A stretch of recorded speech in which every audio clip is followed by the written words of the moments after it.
sur le chemin vers la maturité. Ce plateau a la grande mission de vous faire découvrir les contenus des livres chrétiens pour votre édification spirituelle.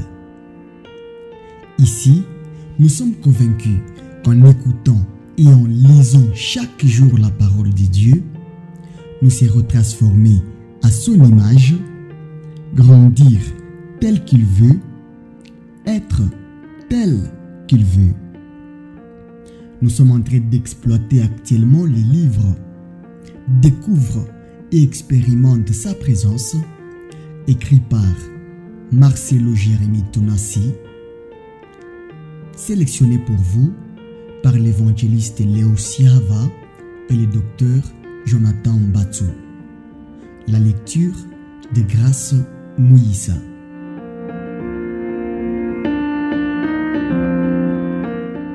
Chapitre 1. La vie et les besoins de la présence de Dieu. L'origine de la vie. Tout commence dans les livres de Genèse où Dieu nous présente les tableaux d'un homme et d'une femme vivant dans sa présence.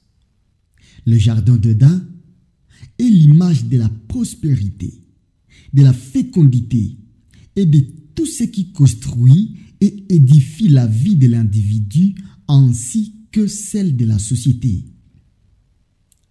De même que le poisson est condamné à vivre dans l'eau, l'oiseau dans l'air, autant l'homme est condamné à vivre dans la présence de Dieu. La vie de l'homme est le type du bâton d'Aaron qui avait fleuri pour avoir été exposé dans la présence de Dieu. Ces miracles témoignaient l'approbation de Dieu vis-à-vis de l'homme qu'il avait admis à son service. L'homme est un arbre raversé dont les racines se trouvent au ciel et les fruits poussent sur la terre. Il a vocation de reproduire la vie du ciel sur la terre, à l'image de cet arbre dont les racines sont au ciel. La présence de Dieu est plus importante que la vie, car si vous l'enlevez, la vie n'existe plus parce qu'elle en est la substance. Dieu ne nous oblige pas à vivre dans sa présence, mais il nous la recommande fortement. Le jour où Adam et Ève ont décidé de quitter cette présence, Dieu leur a ouvert la porte. Mais combien tragique fut leur fin. Imaginons maintenant le monde actuel évoluant dans la présence de Dieu. Il n'y aurait certainement pas de prisons, d'hôpitaux, ni de guerres, ni de terrorisme, etc. Ce serait le monde idéal tant recherché par l'homme. La maladie du monde actuel n'est pas principalement causée par un manque de démocratie, d'organisation ou de leadership. La maladie de notre monde est due à l'absence de la présence de Dieu. Même les problèmes des églises ne sont pas d'abord dus à l'insuffisance de moyens financiers ou logistiques, comme l'estiment certains, mais c'est l'absence de Dieu dans le bâtiment où il est invoqué. Dans la Bible, Ichabod, ou la prise de l'arche de Dieu, n'était pas liée à la faiblesse de l'armée d'Israël dans son combat contre l'ennemi philistin, mais à l'absence de la présence de Dieu sur les champs de bataille aux côtés de son armée. Voilà la véritable source de leur malheur. En soi, c'est la présence de Dieu qui donne la vie et la maintient. Le refus de cette présence est donc le rejet même de la vie.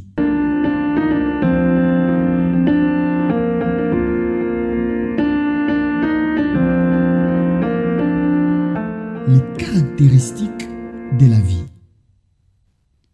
Avant Avant de parler des caractéristiques de la vie, il convient de donner une définition qui soit conforme au sujet de cet ouvrage.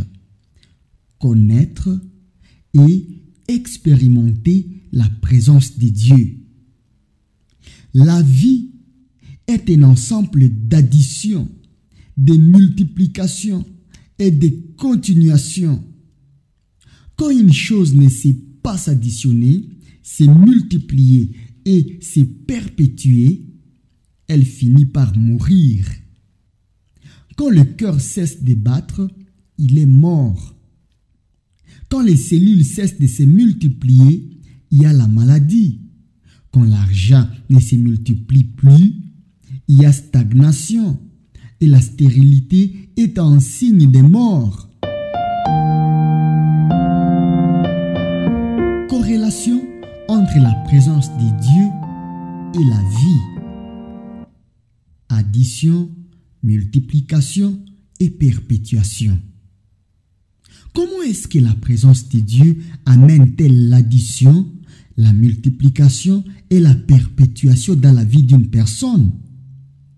Quand Adam et Ève ont mangé du fruit de l'arbre de la connaissance du bien et du mal, ils ont été chassés de la face de Dieu.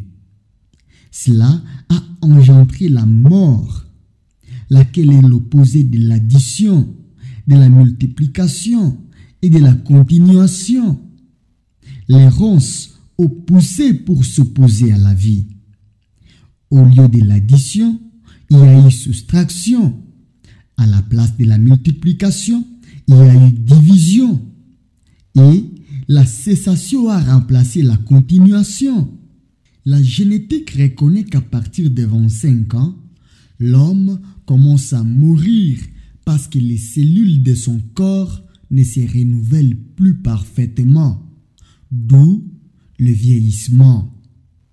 Genèse 1, 28. Genèse 3, 17 à 18. La vérité de cet exemple se confirme dans les autres domaines de la vie. Le mariage, le travail, le ministère, les affaires, la nation ainsi que la famille. Ainsi, nous allons considérer les applications de ces vérités divines dans la vie de certains personnages de la Bible. David. Quand David vivait dans la présence de Dieu, il opérait dans l'addition, la multiplication et la continuation. Il allait d'onction en onction, de victoire en victoire, et le nombre de ses richesses, de ses possessions et même de ses enfants allait en grandissant. Il vivait et était vivant dans la présence de Dieu. Mais lorsqu'il est tombé dans le péché avec la femme d'Uri, il est sorti de la couverture de cette présence et Dieu avait tué la femme de cette union. Nous voyons là une soustraction s'appliquer dans sa vie. Son fils Amnon va violer sa demi-sœur Tamar, fille de David, donnant lieu à une autre soustraction. Absalom, le frère de Tamar, tuera Amnon, son demi-frère, pour se venger de sa sœur, une soustraction de plus. Ce même Absalom va se rebeller contre son père David pour devenir roi. C'est la division qui intervient. Et finalement, Joab va tuer Absalom malgré que David le lui ait interdit. Voilà donc comment, à cause d'un péché, une suite de soustractions est intervenue dans la vie de David. C'est en revenant dans la présence de Dieu par la repentance que David sera rétabli pour la continuation et que son trône sera de nouveau restauré. 2 Samuel 12, versets 1 à 19. Saül. C'est en étant dans la présence de Dieu que Saül reçut la royauté par la bouche de Samuel, le prophète. Par ce même acte, il a reçu la vie. l'addition, la multiplication et la continuation. Son armée, ses biens, ainsi que sa royauté croissaient et se multipliaient. Malheureusement, il quitta la présence de Dieu à cause de sa désobéissance par la révolte, l'impatience et la divination. Dès lors, la soustraction, la division et la cessation sont entrées dans sa vie. 1 Samuel 10, 1 à 13. 1 Chronique 10, 1 à 14. La soustraction, il a perdu l'onction et l'Esprit de Dieu a été remplacé par un démon. La division, pendant son règne, on chantait déjà « Saül a tué ses 1000 et David ses 10 000 ». On lui a donné 1 sur 10. La cessation, sa descendance n'a pas hérité de la royauté.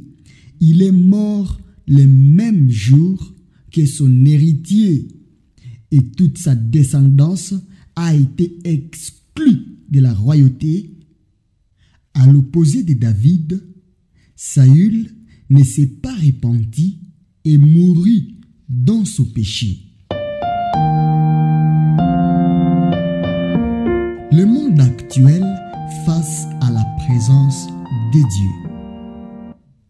Sache que dans les derniers jours, il y aura des temps difficiles, car les hommes seront égoïstes, amis de l'argent, fanfarons, hautains, blasphémateurs, rebelles à leurs parents, ingrats, irréligieux, insensibles, déloyaux, calomniateurs, intempérants, cruels, ennemis des gens des biens, traîtres, emportés, enflés d'orgueil, aimant les plaisirs plus que Dieu, ayant l'apparence de la piété, mais régnant ceux qui ont fait la force. Éloigne-toi de ces hommes-là. 2 Timothée 3, 1 à 5. En paraphrasant l'introduction de ce verset, nous obtenons ceci. Sache que dans le monde actuel, il y a des temps difficiles qui sont causés par l'égoïsme, la cupidité et la suite du verset. Paul, étant aussi un prophète, avait perçu notre époque et ses caractéristiques en rapport avec la présence de Dieu sous les termes suivants. L'irréligiosité, haine de tout ce qui a trait à la présence de Dieu, ennemi des gens du bien, haine des personnes porteuses de la présence de Dieu, idolâtrie, attachement plus prononcé pour le plaisir que pour Dieu. Dieu n'est pas contre le plaisir, mais il n'approuve pas que l'homme s'y attache plus qu'à lui.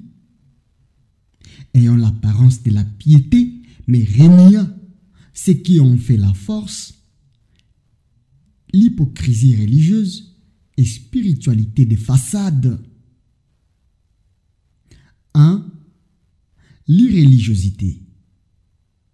L'irréligiosité du monde actuel se démontre par un mépris institutionnalisé vis-à-vis de tout ce qui a trait à la présence de Dieu.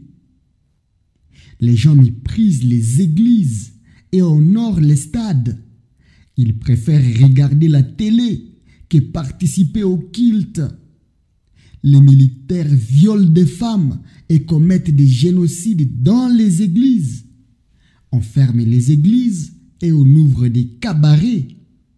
Les gens consacrent 364 jours au monde et ne se souviennent de Dieu que les jours de Noël. Certains hommes se vantent même de n'aller à l'église que ces jours-là. De plus à plus, notre monde supprime toute référence à Dieu. Croix, voile, cloche, insignes religieux, etc. Il y en a même qui militent pour que l'on cesse de prêter serment sur la Bible. 2. Ennemis des gens de bien. Les ennemis des hommes porteurs de la présence de Dieu, ambassadeurs et ministres de Dieu, chrétiens ou croyants, sont applaudis et adulés. Le monde méprise ces gens de bien, les persécute, les jette en prison, on les chasse des entreprises, leur refuse des filles en mariage, tout simplement parce que cette catégorie de personnes rappelle que Dieu existe. Tout cela confirme les paroles de Christ qui dit « S'ils m'ont haï, ils vous haïront aussi, car le disciple n'est pas plus grand que son maître. » Matthieu 10, verset 24. S'ils n'ont pas aimé celui qui avait la plénitude de la divinité, ils ne pourront pas accepter ceux qui croient en lui.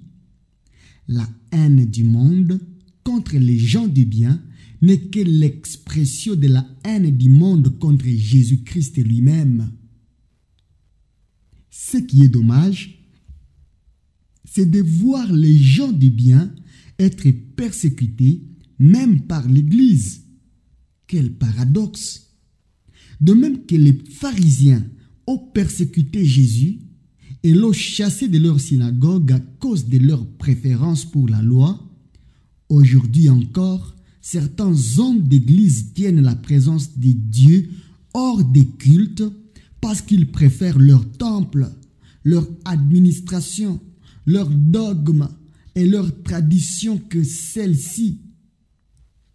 Comme les pharisiens, ils aiment plus le temple et les synagogues que Dieu de ces temples.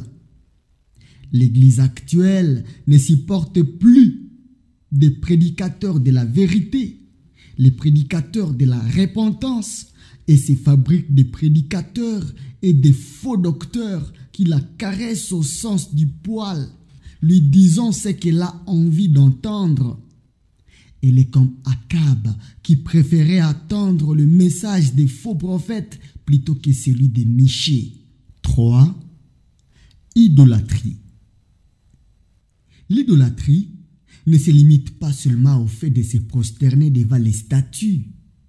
Elle consiste à aimer quelque chose, quelqu'un, une activité, comme Dieu, ou même plus que lui.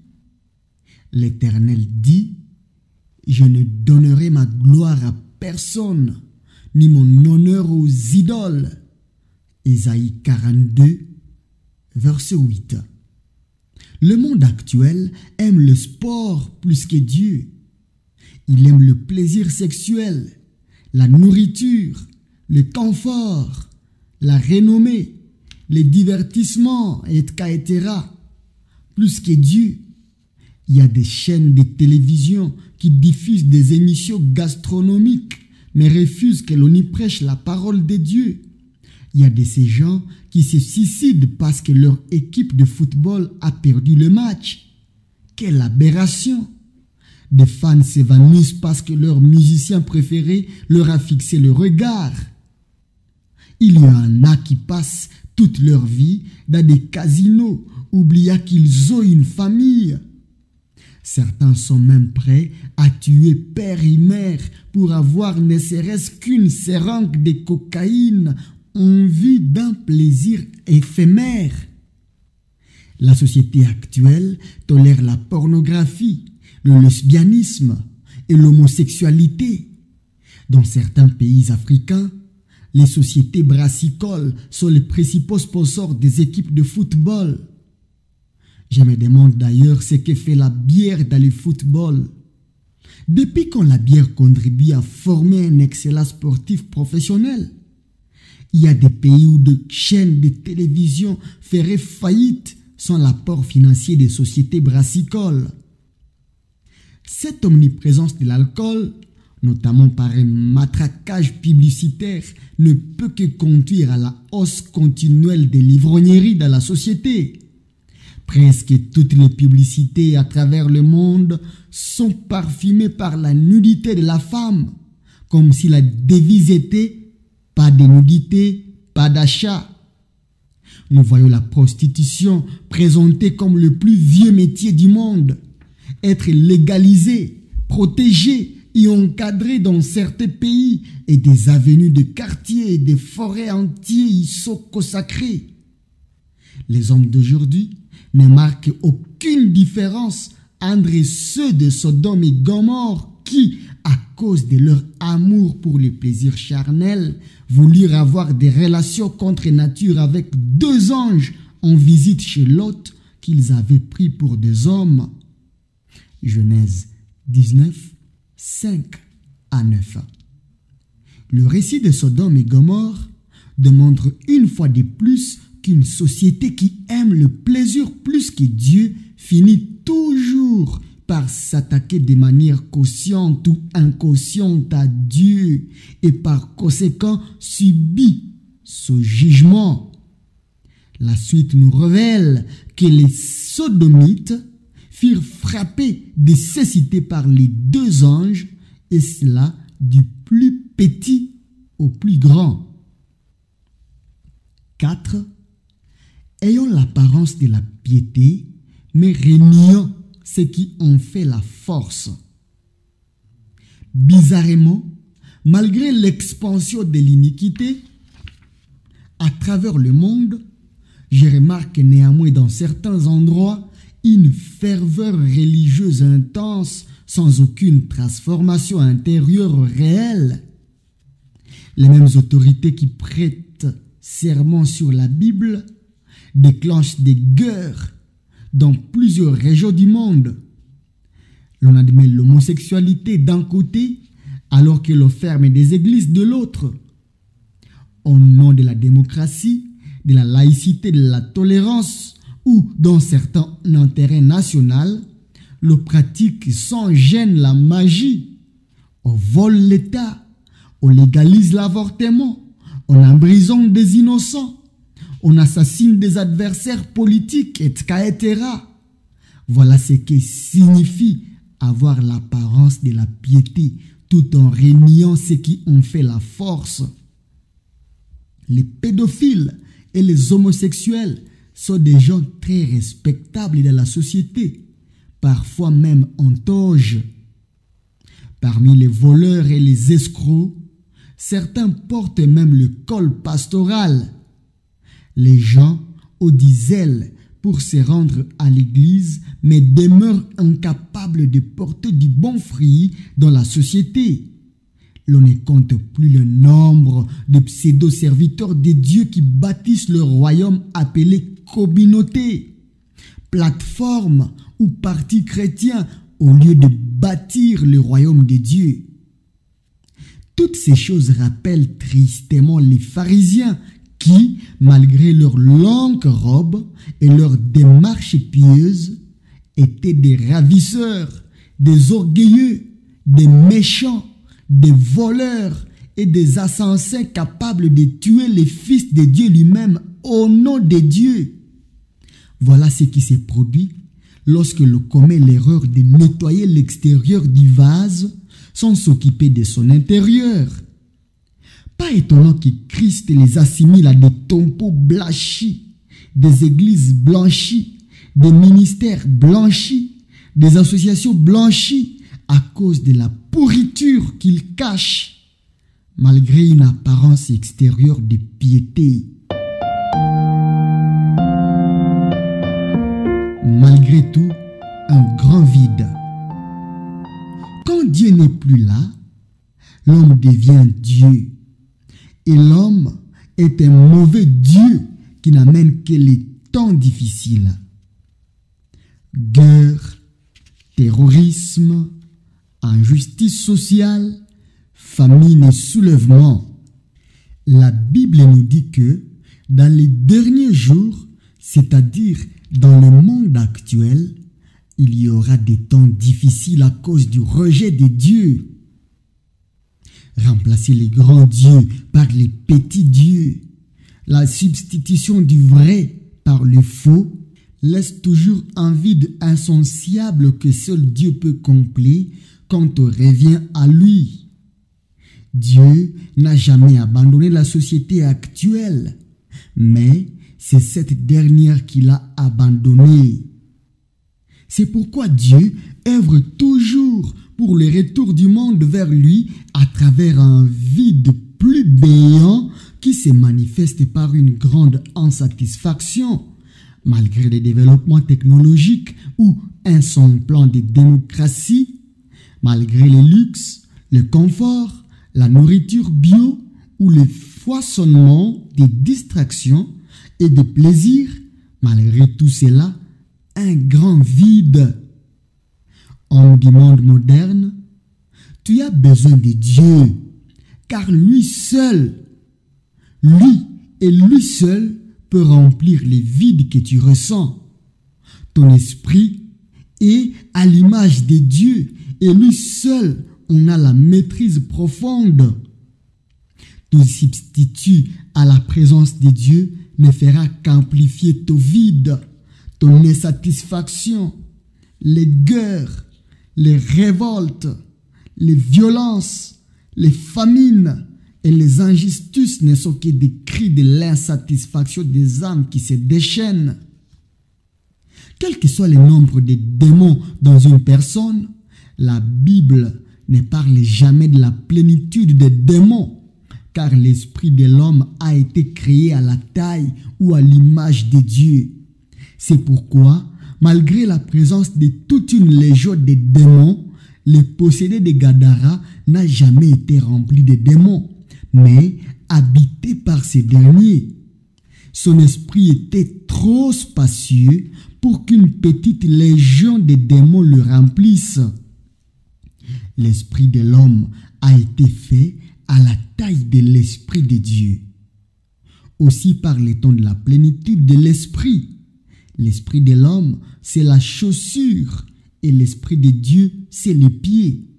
De ce fait, nous disons que l'esprit de l'homme est la chaussure qui correspond uniquement à la taille de l'esprit de Dieu que nous considérons comme le pied.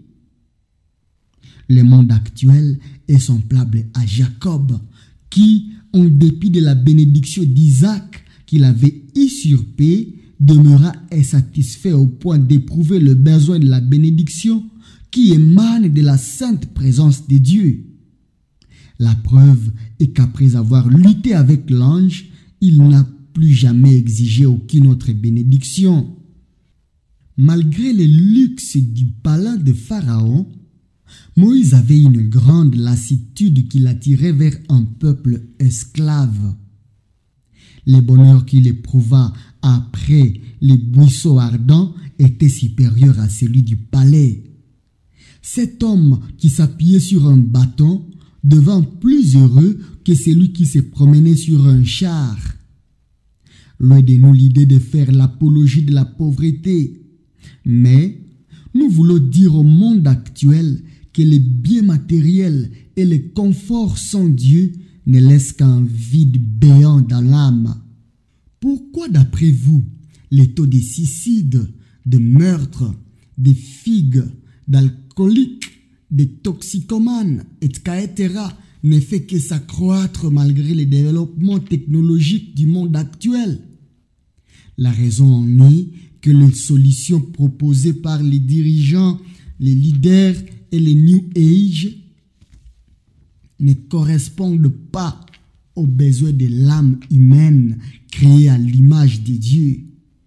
L'Église d'aujourd'hui est comme Corneille, cet homme qui allait à l'église, donnait ses offrandes et ses aumônes, mais continuait à éprouver un vibrant besoin d'être conduit et initié à la présence de Dieu. Ainsi, par son sermon, Pierre donna vie à la religion de Corneille, laquelle était bonne, mais sans vie. Église, il y a des Corneilles assis dans des bancs qui désirent qu'on les ramène dans la présence de Dieu. Quand j'étudie l'histoire de l'Église, j'y trouve un paradoxe flagrant entre la présence de Dieu et le matérialisme. L'Église primitive disait: je n'ai ni or ni argent, mais ce que j'ai, je te le donne.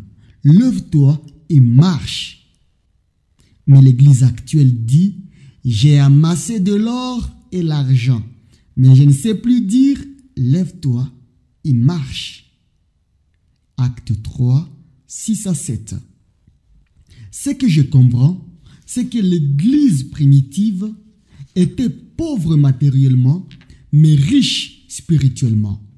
Tandis que l'Église actuelle est riche matériellement, mais pauvre spirituellement.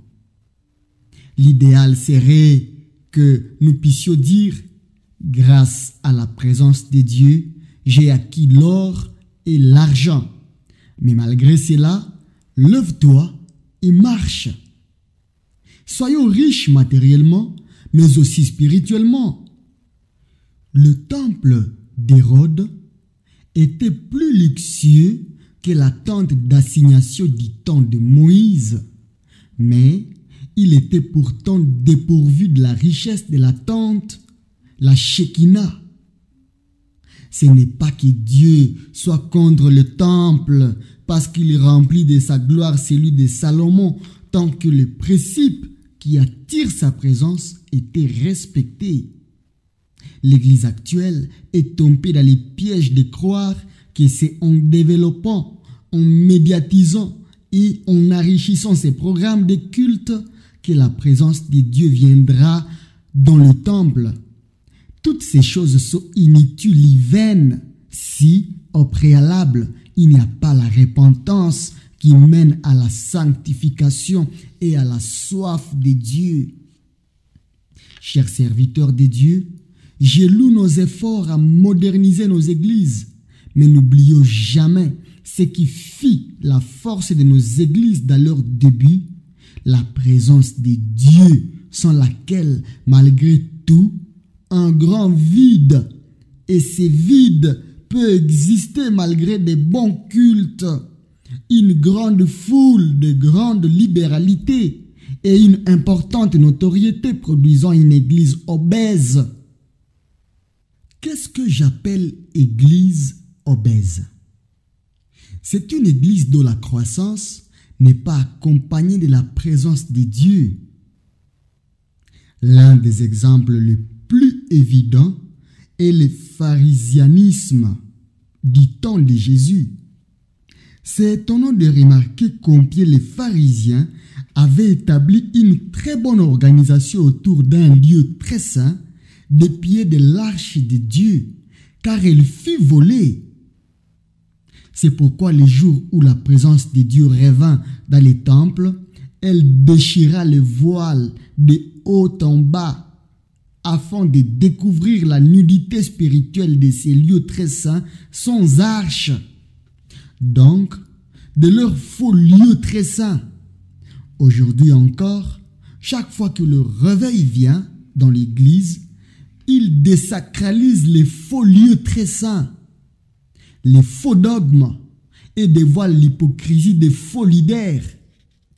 Bien des fois, lorsque nous demandons la présence de Dieu, nous ne savons pas ce que nous voulons, car elle amène le dévoilement de l'hypocrisie ecclésiastique, le déchirement du voile, de l'ignorance, des fidèles et le jugement de faux serviteurs. La parole de Dieu nous dit que sans sa présence, nous ne pouvons rien, et cela demeure vrai pour toutes les générations.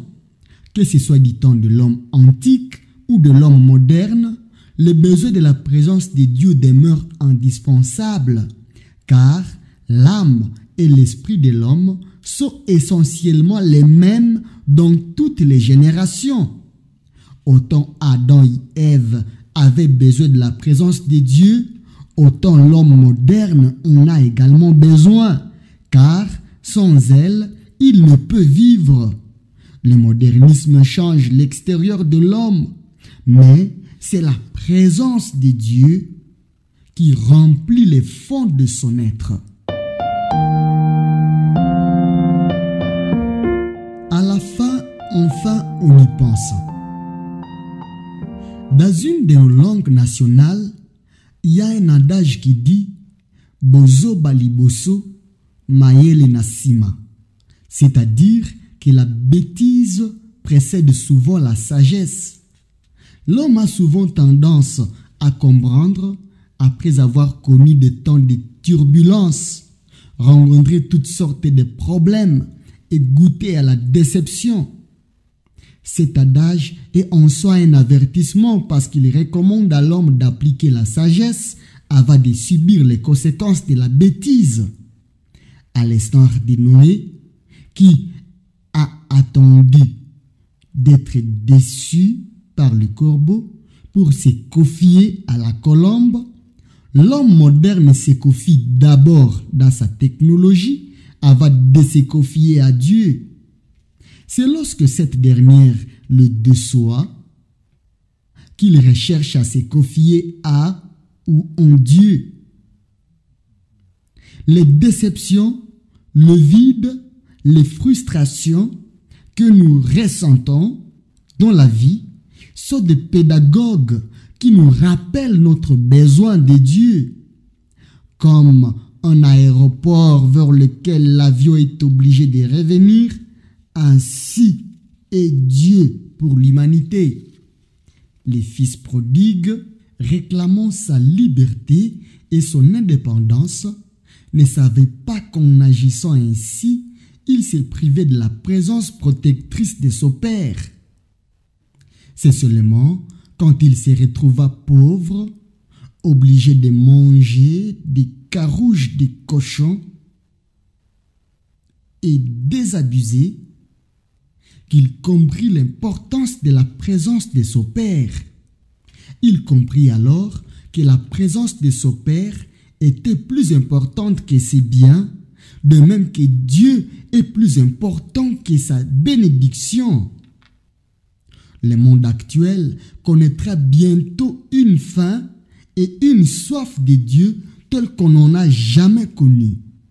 Et cela déclenchera le réveil qui va préparer l'Église au retour de Christ.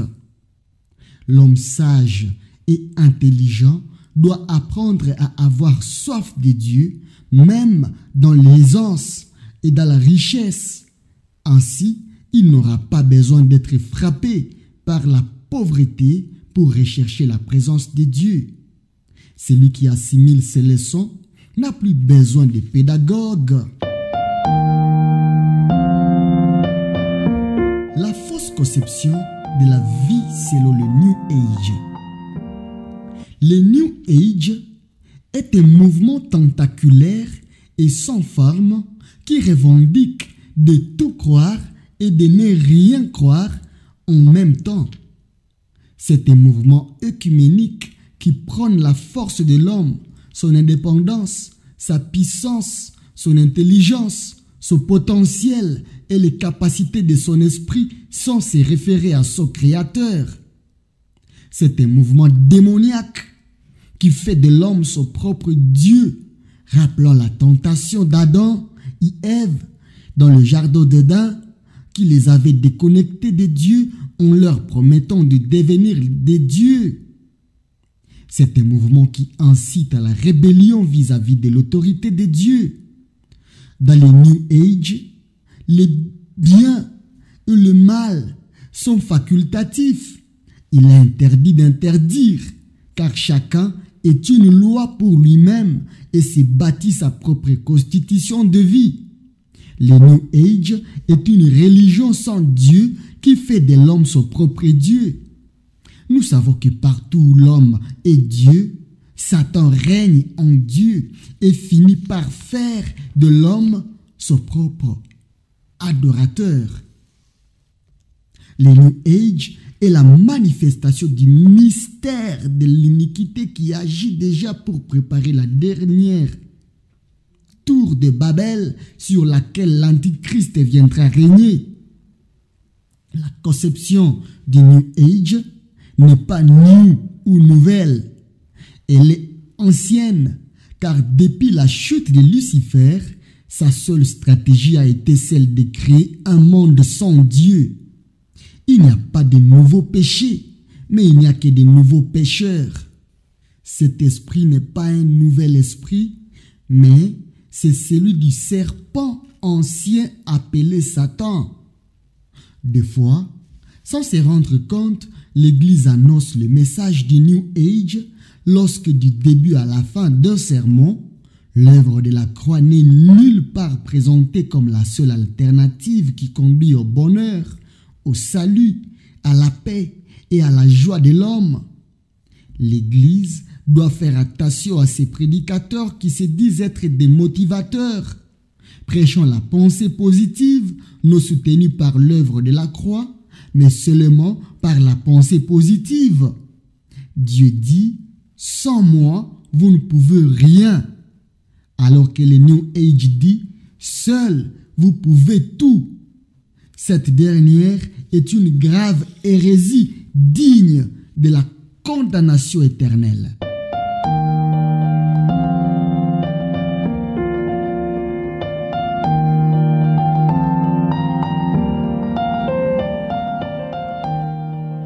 Merci d'avoir suivi cette lecture. C'est une capsule tirée du livre « Découvre et expérimente la présence de Dieu » écrit par Marcelo Jérémie Tounassi. Cet extrait a été choisi pour vous par l'évangéliste Léo Siava et Dr Jonathan Mbatsou. La lecture de Grâce Mouyissa. Vous êtes sur le chemin vers la maturité. Sur ces plateaux, nous vous faisons découvrir le contenu des livres chrétiens pour votre croissance spirituelle.